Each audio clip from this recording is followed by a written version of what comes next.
Kilson, and today I'm very excited to share that I'm going to be starting what I have dubbed the Ultimate Breath of the Wild Challenge and playthrough on Twitch. I'm going to be streaming the whole thing live. I'm going to record the whole thing, and it's just going to be an epic, crazy playthrough. And this is my sidekick, Francois. He's my sweet little kitty cat, and he's going to be sitting with me every step of the way.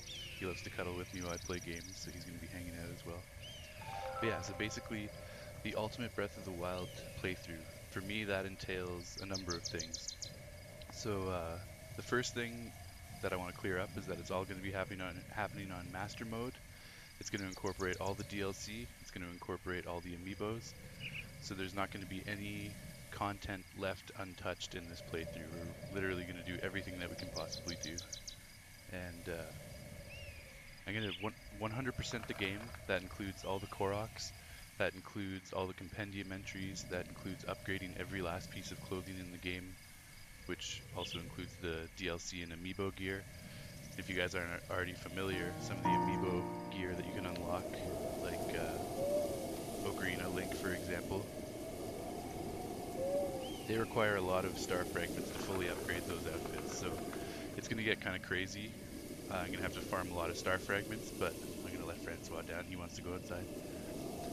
Yeah, so I'm going to be farming a lot of star fragments and just trying to upgrade all the gear in addition to collecting all 900 Koroks and getting really nice pictures from Mifa's compendium grace entries. is ready. A couple of rules that I've made for myself for this playthrough. One is I'm not going to do any fast traveling whatsoever, so anywhere I need to get in the world map I'm going to be traveling on foot or on horseback or eventually on the bike. There's also some other techniques that we're going to be incorporating for traveling, such as stasis launching and stasis riding. If you guys aren't familiar with those techniques, I'll be going through those in detail in the playthrough as well. So if you haven't already learned how to do those, you'll definitely be able to learn a couple things from me as well, some tips for how to do those advanced traveling techniques.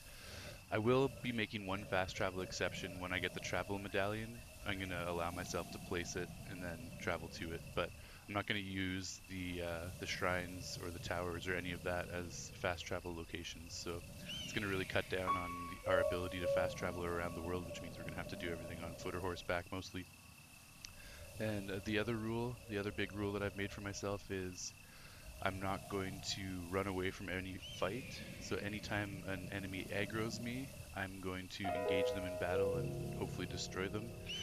I'm sure most of the time I will destroy them, although occasionally I may get caught by them. But uh, this isn't necessarily a hard and fast rule because there will be certain times where I'll have to make some exceptions depending on what items I have in my inventory, or depending on the difficulty of the battle, or depending on if I'm in the middle of a stasis launch.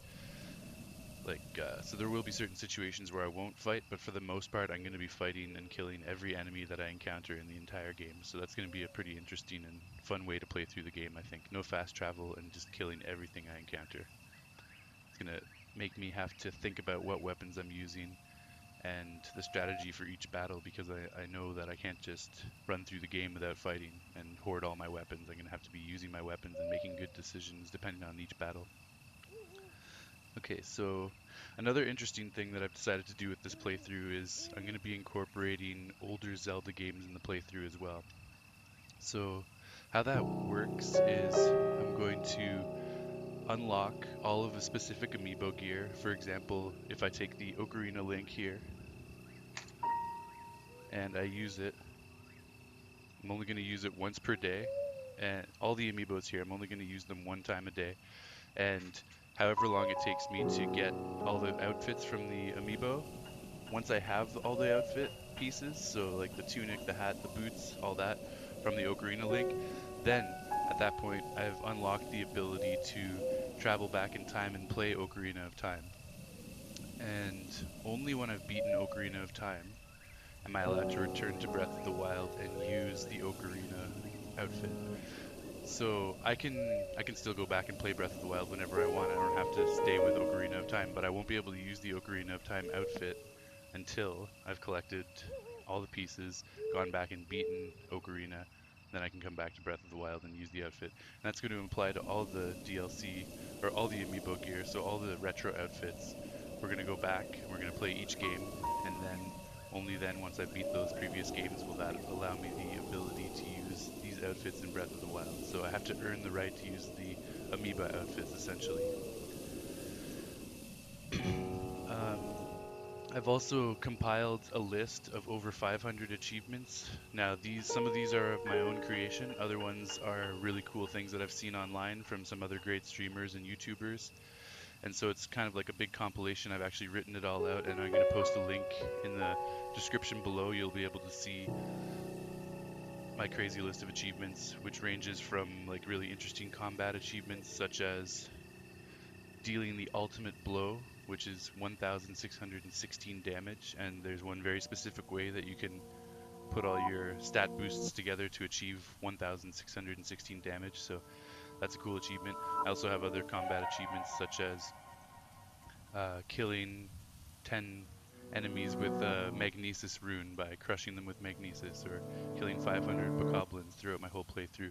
But then there's also going to be glitches and exploit challenges and achievements as well, such as performing 100 stasis launches, performing 100 no-fall damage glitches, clipping through certain walls. So there's a really The blood comprehensive and moon interesting list rises of once achievements, again. and as I said before, that list is going to be in the description below, so you'll be able to check Please be out all the careful. achievements, and if you want, you can do your own playthrough and try some of these achievements yourself. So yeah, that should be pretty fun. Just to add, because there's so many things that the game doesn't track really, but all kinds of cool things that you can do in the game that aren't tracked by the game. So I really want to explore every last corner and detail of this game. So we're going to go and do all those achievements as well. Um, all right, so that pretty much sums up the idea behind this stream and playthrough. So now I'm going to show just a couple of the items that I have to help me along the way. First of all, I picked up the special edition of Breath of the Wild on the day that it was released with the Nintendo Switch, so I'm pretty happy and proud of that copy of the game. Back here I have the soundtrack. It's only released in Japanese so far, but essentially it has over 300 audio tracks on it, including all the incidental tunes like opening treasure chests or game over screen, all those little incidental tunes and jingles. So another one of my achievements is to listen to every song in the game, and then I'm going to compare it with the soundtrack and make sure that every song that's on the soundtrack I'm encountering in the game at some point. So I'm going to cross those off as I'm listening to them, and that's going to help us with that. I have this Zelda journal. It's got this cool Hylian shield strap on it, which you can take off and then open up the journal. I had written some other things in it before, but I kind of wanted to start fresh, so I just tore out those pages, and now it's a completely clean slate, and we're going to go through page by page. This is going to help me because I'm going to take notes every day that I'm playing the game, and basically the notes are going to be telling me what I've done on each day during my playthrough, so that because I'm going to record the whole thing, so that way if I want to go back and be like, oh, when did I beat Thunderblight Ganon, and then I'll be able to look back and be like, oh, it was day 4 at this time, and it'll all be in my notebook, so I'm going to be able to keep track of anything. That way, if I want to make video compilations afterwards of some of the cool things that I've done, I don't have to look through days and days and days of playthrough. I can just look in my notebook, see where I did a specific thing, take that out of the playthrough, and put it into the recording. Um, this is a cool little book that I picked up. It's called Banquet of the Wild. It's pretty small, but I haven't actually opened it yet. And nowhere does it say Breath of the Wild or Zelda or anything. But basically, it's I'll open it a little later. I'm not going to bother right now because I'll probably just mess it up. But it has every single recipe in Breath of the Wild, which is really cool. So one of my other achievements is to cook all the recipes in the game. So I'm going to be going through this whole book, cooking the recipes, and there's a checklist in here. I don't want to ruin the book, so I'm going to just do a photocopy. And as I'm cooking the meals, I'll just cross off on the photocopy the different meals that I've cooked or the potions that I've brewed, and then eventually I'll have cooked everything that's in this book. So that's another one of my achievements in the game. This is something I don't really need because I know the game so intimately, but that's the special edition DLC strategy guide. So It incorporates everything from the base game, but also all the DLC and all the Amiibo stuff as well. So that's pretty much the definitive strategy guide. It has everything you need in there. Because I know the game so intimately, I'm not too worried about using this. This is more just as a collector's piece I picked it up. There may be a time or two that I open it up to reference something, but I highly doubt I'll be using it too much. But it's always good to have around. So yeah, that's the strategy guide. Pretty nice. And then down here you can see these are all the Zelda amiibos. So I'll just go through them quickly. You have Twilight Princess, Zelda, Revali, Daruk, Urbosa, Twilight Princess Ganondorf, Mipha, Sheik, Ocarina of Time, Wolf Link from Twilight Princess. That's Toon Zelda from Wind Waker, and Toon Link from Wind Waker. Then we've got Archer Link from Breath of the Wild shooting the Guardian Ancient Arrow. Here's the Guardian Amiibo itself. The legs are movable, which is super cool. This is the original Link Amiibo that was released with Smash Bros. For the Wii U. And that one unlocks opponent, which is pretty handy. That's the old 8-bit Link. We got Bokoblin. I kind of wish they had a silver or a gold Bokoblin, but it's cool still.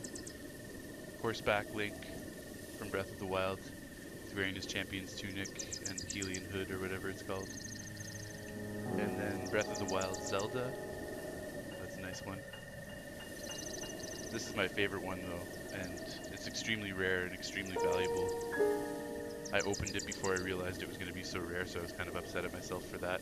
But this is the Ocarina of Time Link, and he's playing the ocarina, as you can see. But I also bought this handy little stand, Amiibo stand, and when you pull out the sword, it's hard to hear.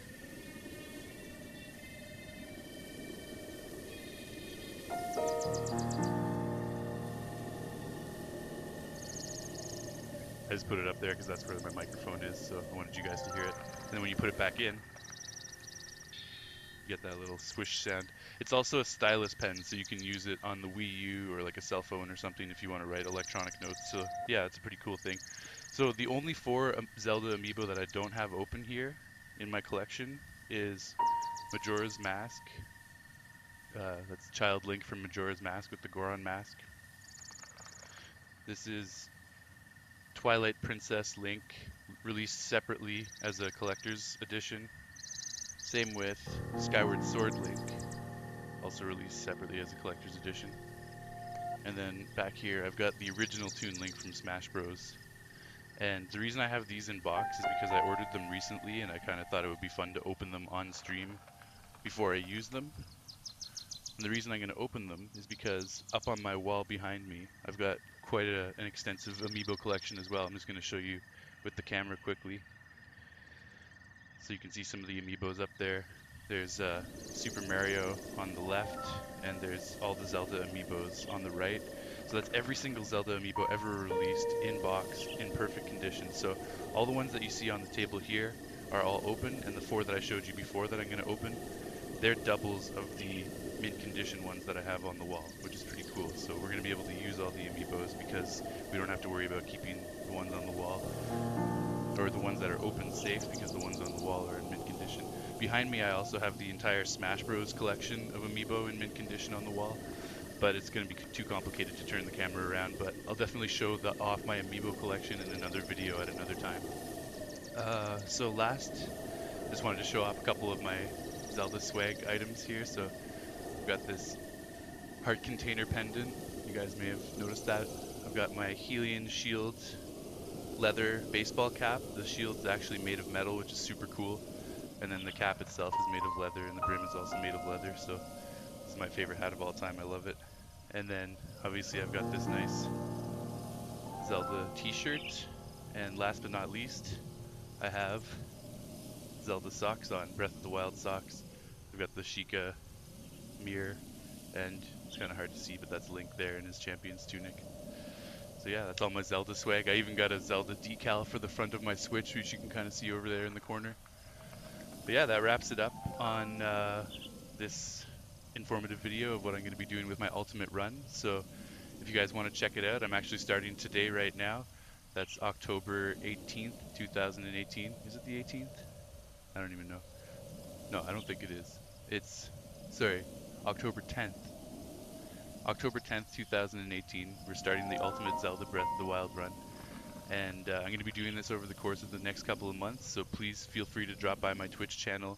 If I'm not currently streaming when you drop by, I'll have notices up for when my next stream will be starting. So if you're interested in checking out this run and joining me along for the journey, please do. Also, I'm opening it up so that if other people have any kind of achievements or challenges that I haven't personally thought of, I'm inviting you guys to come and participate as well. You can add your own challenges to the list, and we can just do everything that the game has to offer. All right, Kilson out. See you guys on Twitch.